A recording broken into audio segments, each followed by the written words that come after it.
You will hear a conversation between an international student and the accommodation department. You have 30 seconds to look at questions 1 to 3.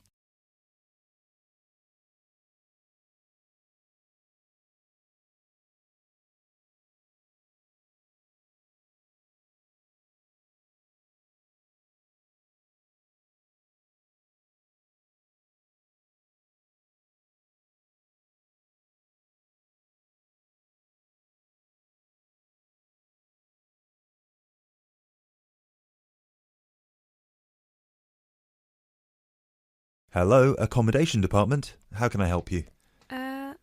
Do you look after accommodation for international students? Yes, we look after accommodation for all the students. Good. I hope you can help me then. I've only just been accepted onto a postgraduate course, and I want to know if there is any accommodation available from this September. I know it's very short notice. Yes, it is rather late, but I'm sure we'll be able to find you something. First of all, can you give me your name and student number so that I can find you on the system? Sure. My name is Maria Teresa Gonzalez. Maria Teresa Gonzalez. How do you spell that? Gonzalez.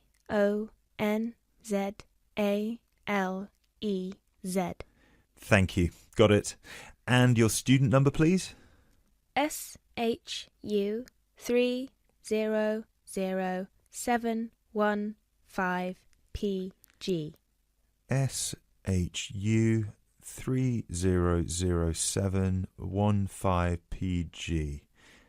Ah, here you are. Department of Modern Languages. Yes, that's me.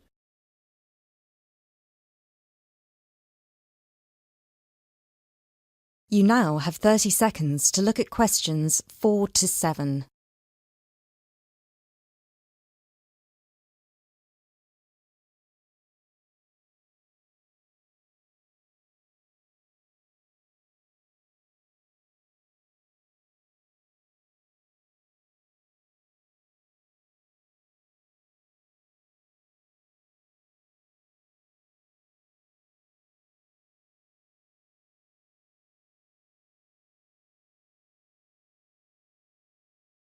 Okay, now there are several options for postgraduate students.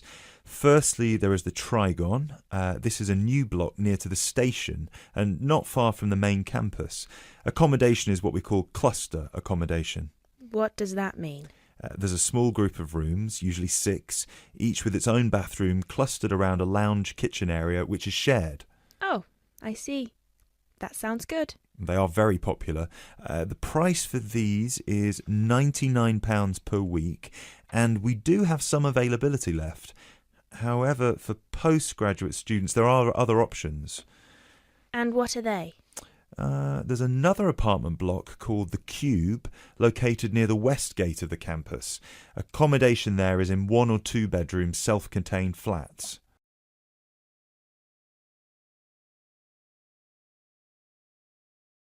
You now have 30 seconds to look at questions 8 to 10.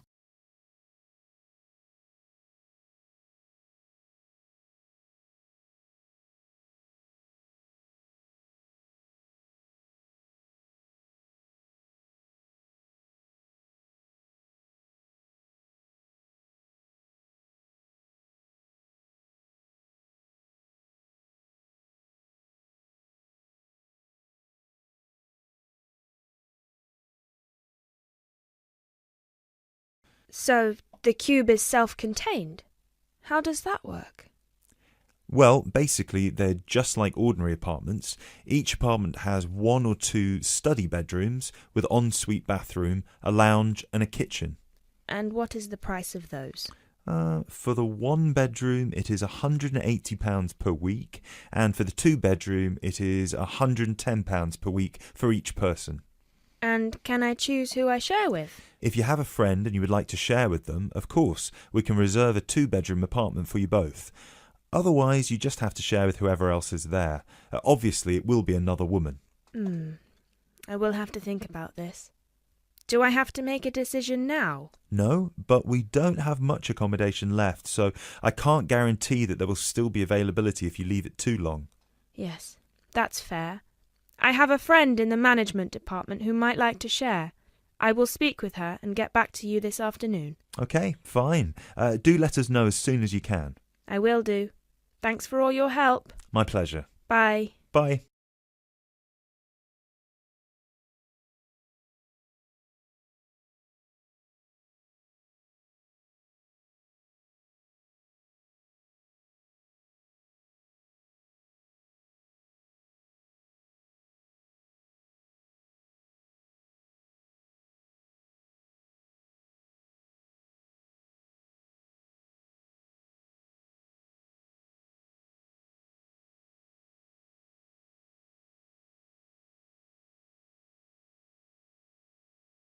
You will hear a speech given by the head of a company to some new employees.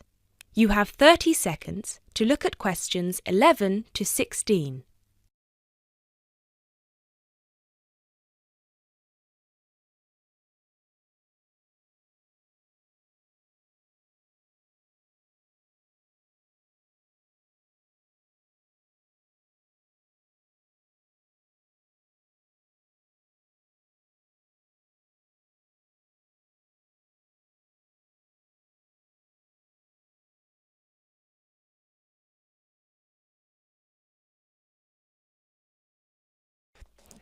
First of all, a warm welcome to Barker's Country Safaris. We're delighted to have you all on board for this season.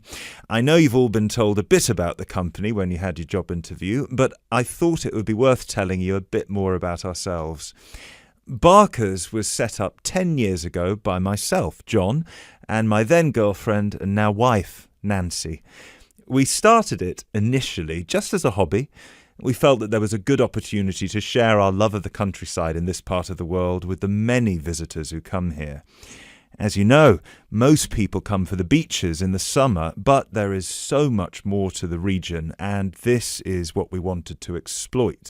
Nancy and I were born near here, and as teenagers we went climbing, kayaking, whitewater rafting, potholing, and just straightforward walking. This district is in our blood, and we love it.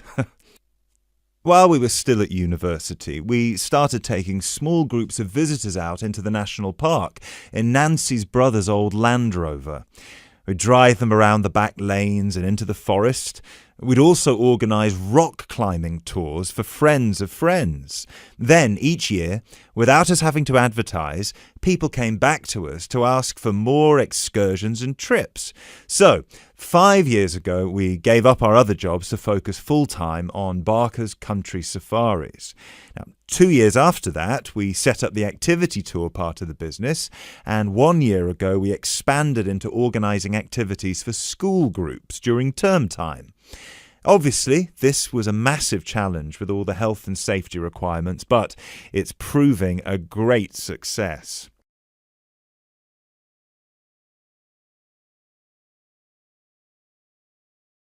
You now have 30 seconds to look at questions 17 to 20.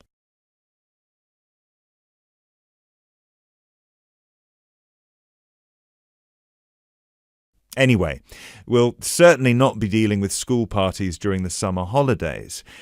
Our clients for the next 3 months are mostly family parties or groups of friends, and I'd like to talk a bit now about the tours we offer and what your responsibilities will be. Our most popular excursion is the Woodland Tour and Trail. Now, often this is sold out and we have all of our 10 jeeps in convoy with 8 people in each jeep. It's a lot of fun. These tours really offer a taster of what we can provide. So as both driver and guide, it is important that you do a good job here so they come back for the bigger tours. I will talk about the commission package later. As the summer days are so long, we have 3 tours each day, but you will not be expected to work on more than 2 of them. Morning tours start at 8 a.m. and go to midday. Afternoon tours are from 2 p.m. to 6 p.m. and then evening ones 7 p.m. to 11 p.m. All the tours follow the same route, and you should have made yourselves familiar with all the key information. This was provided to you in the information pack you were sent when you accepted the job offer. This is important, so if you haven't had time yet, please do so now. Our second most popular tour is the Family Exclusive. Now, this tour is for the whole day and for only one group. Usually it is just one Jeep, but sometimes there are two if the party is large.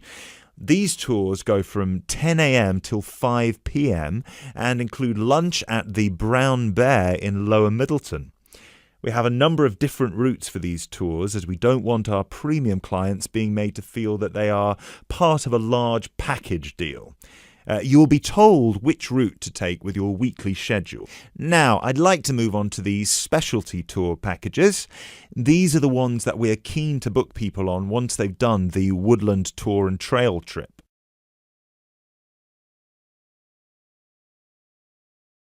You will hear a conversation between two students who will discuss a project they're working on together. You have 30 seconds to look at questions 21 to 27.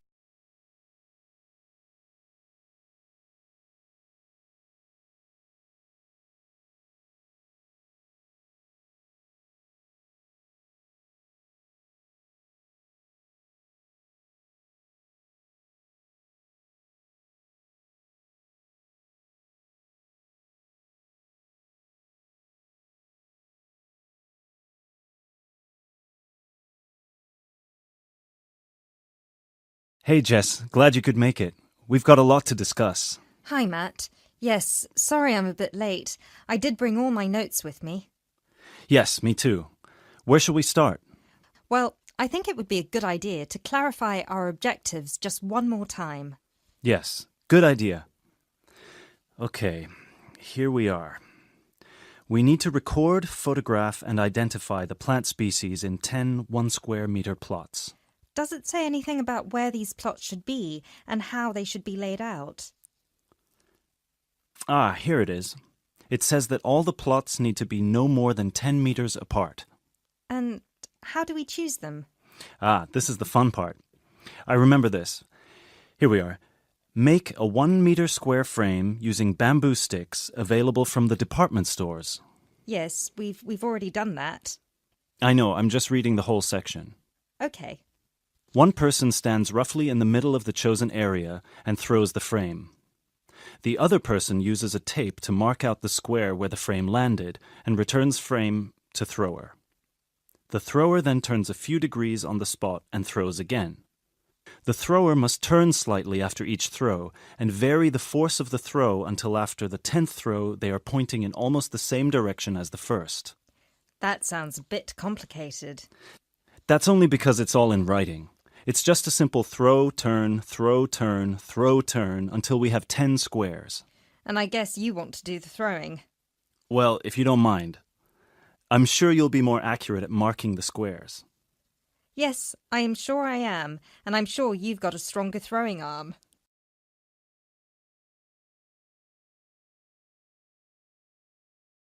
You now have 30 seconds to look at questions 28 to 30.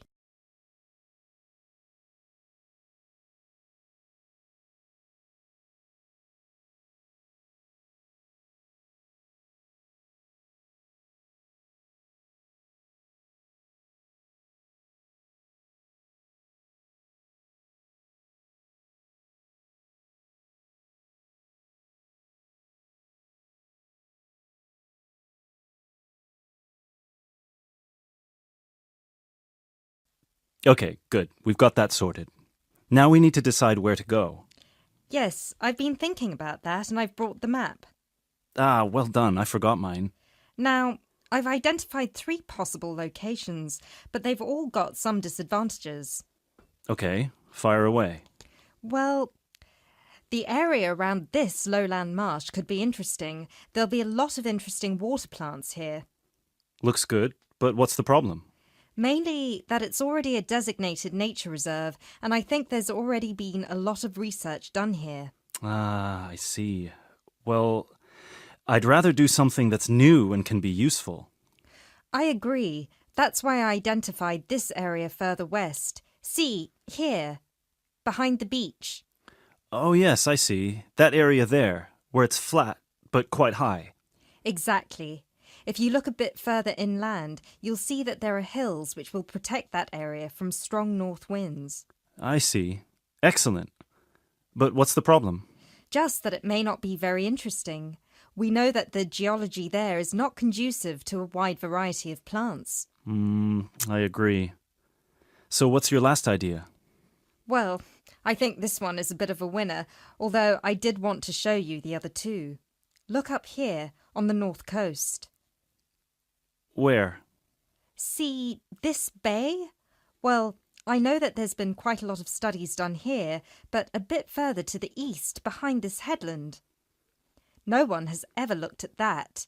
Well, I certainly couldn't see any studies. That is interesting. And the plant life could be a bit different because of the shelter from the wind the headland provides. Exactly. Brilliant, Jessica. That's a great idea. We'll go there. Thanks. Now all we have to decide is when is a good time. Well...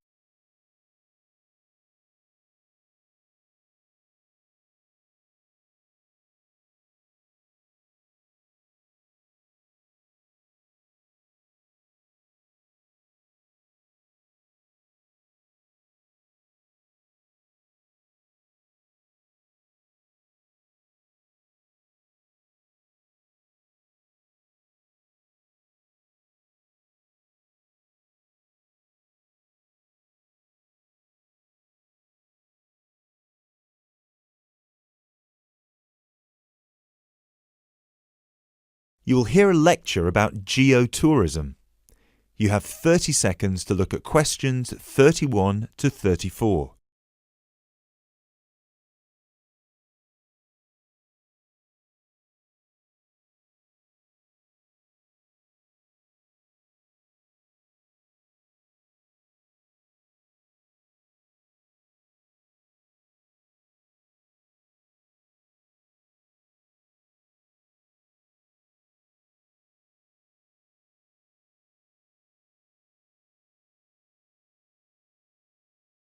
Now, I'd like to move on to talk about something called geotourism. Geotourism is very basically leveraging the benefits of tourism for local communities. I would just like to give you a couple of statistics which are very illustrative of the current situation with regard to young travellers and international tourism. Firstly, tourism has an impact on more people worldwide than any other industry. Indeed, it has an impact on 1 in every 2 people, either directly or indirectly. The second statistic is that in global tourism, there is a 97% economic leakage. This means that if you spend £100 on going on holiday, normally only £3 of that money will actually reach the people who are giving you the services and the accommodation, for example, in the destination. If you put these two figures together, you can understand why some of the regions of the world which have very high levels of tourism still have very high levels of poverty and huge developmental challenges. These countries have this massive industry demanding a huge number of services, but they are not seeing a fair reward for these services. Geotourism is about changing this.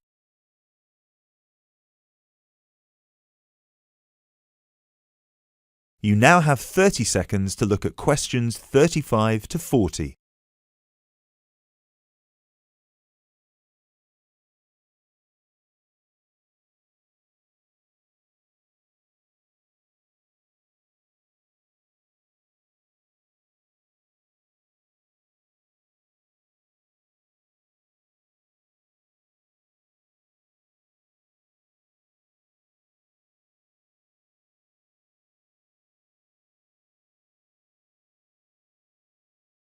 Projects are now being developed with financial organisations such as the World Bank.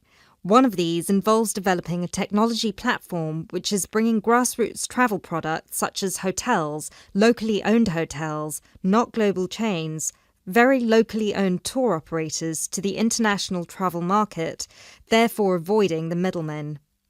These middlemen often cut them out of the market completely or just make their business unsustainable.